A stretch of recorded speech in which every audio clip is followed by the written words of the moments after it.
Hello, everybody, and we're back with this week's question of the week. How to move forward when your partner isn't ready to file for divorce. This is like being stuck in limbo, and I have quite a few clients right now, and I'm sure you do as well, Dr. Wilder. So how can you encourage somebody to move forward if their partner isn't taking the steps? So I think we talked a little bit about this one of our episodes before. If one person wants a divorce, the divorce is going to happen. Once that process starts, unless it's stopped, it may drag on for a long time. That's part of the problem. But if one person really has decided that divorce is the only option, it's going to happen. I will meet with couples and help them process the end of their relationship or the end of their marriage. Sometimes people will come to me, or couples will come and just have to work through that. There's so much that goes into that when one person doesn't want to get a divorce and the other person is already there. We kind of process that and go through everything that means and how that feels and what that's in, really just working through what that's in. If people are still living together, we can often talk about what are the rules of engagement, so to speak. What are some expectations that they can set up while living together that makes it as least painful as possible. There's another type of counseling called discernment counseling or discernment therapy, and that's when people may be on the fence, and it's supposed to be a short term, a few sessions to help someone decide, basically, should I stay or should I go, rather than just prolonging making a decision. So that's a specific kind of work that some people do, the discernment therapy. But if one person wants a divorce, it's going to happen. But to be able to be respectful and talk about things in a way that is manageable. I think sometimes people don't want to get the person, let's say, who doesn't want to get a divorce may just want to know so badly, or try so hard to change the other person's mind. It can be a really difficult situation. But processing that in therapy or with friends or family or whatever, it's important to work through that.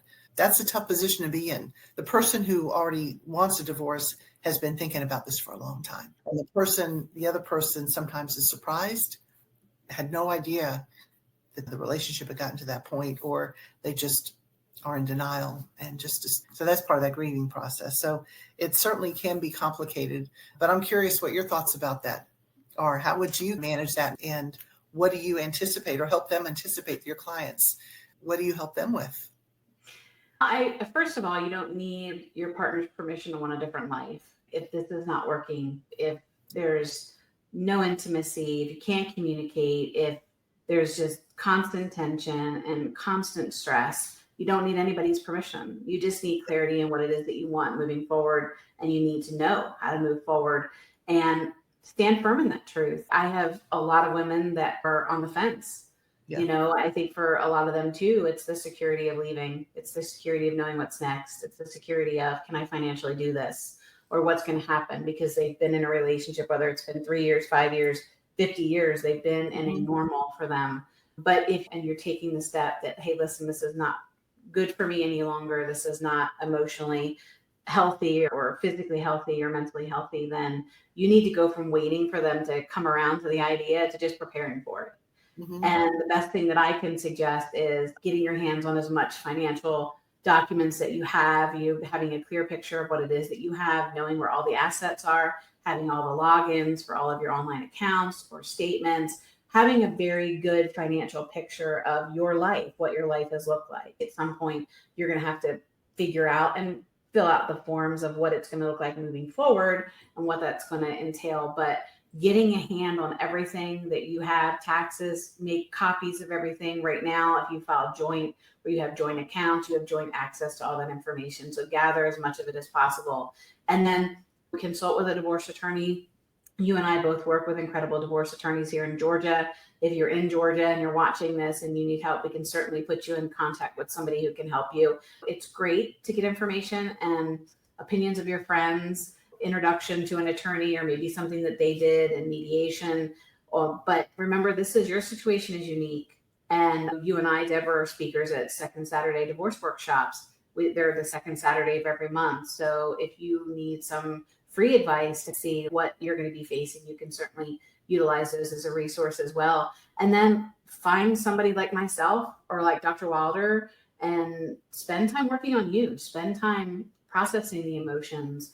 As a coach, I'm going to help you look forward. We're going to figure out what the next chapter of your life is going to look like. Dr. Wilder, how do you best support somebody who is trying to navigate this without the spouse on board? How do you provide support to that?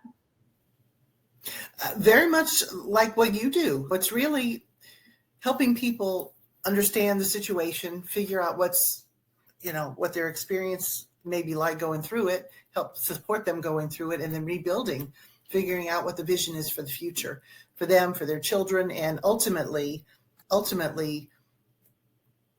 have both partners be able to walk away and have a sense of peace, or at least achieve peace down the road.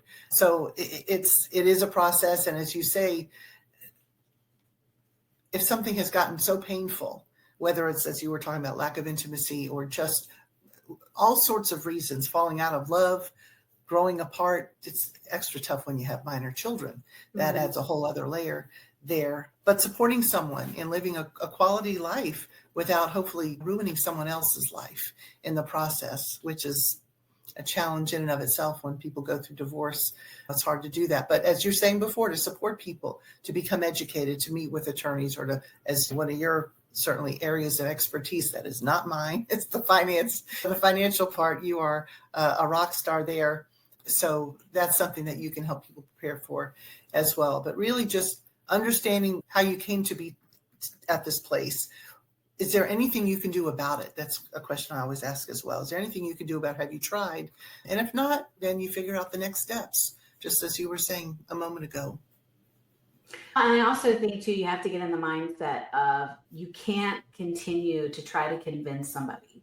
What you can do is communicate with clarity what you want, what your desires are. All you can do is control yourself.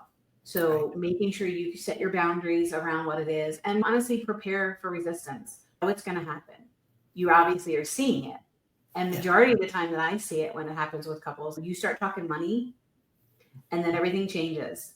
Nobody wants to pay alimony, even child support. The amount of people who don't understand why they have to pay child support to their children blows my mind. But you start talking about money, and that's when a lot of stuff changes. And if this is your decision, then you need to stand it, and you need to realize that the resistance or emotional roadblocks, they're not reasons to stay. Yeah. So keep that in mind, because you're going to have it where they're going to try to gaslight you. They're going to try to manipulate you. They're going to try to make you feel all this guilt, promise that I'm going to change. But then there's no real action, and they're going to delay the process just to avoid it. I think we can collectively say to you is own your decision, become prepared with your finances, finding an attorney to work with, finding people like myself and Dr. Wilder who can be there to support you every step of the way. And then if your partner comes along, they come along. If not, you started the process. You are taking the steps to move forward, and you shouldn't be stuck in a marriage that you're unhappy in, right? And there's a quote, and I can't remember exactly how it says, but it's like, nobody's ever died of divorce, right? But you can lose yourself staying someplace that's not healthy for you, it's not good for your children, and it's certainly not going to be the best for every aspect of your life. And if this is a situation that you find yourself in, please reach out to myself, reach out to Dr. Wilder. Our contact information is below. We are here to support you. We have multiple ways that we can support you. I can work all over the United States, outside of the country as well. Dr. Wilder, you are pretty much everywhere, correct? You can help somebody in I think 42 states in the United States. Yes. We're gonna keep getting the rest of them on board. But again, reach out to us. We're here to support you. We're going to be continuing to talk about questions that come in. So if you have a question that you want us to answer, please submit it, and we will be sure to answer it in one of our questions of the week. So thank you again, Dr. Wilder, for your expertise and for being here to support our community. And we will be back again soon.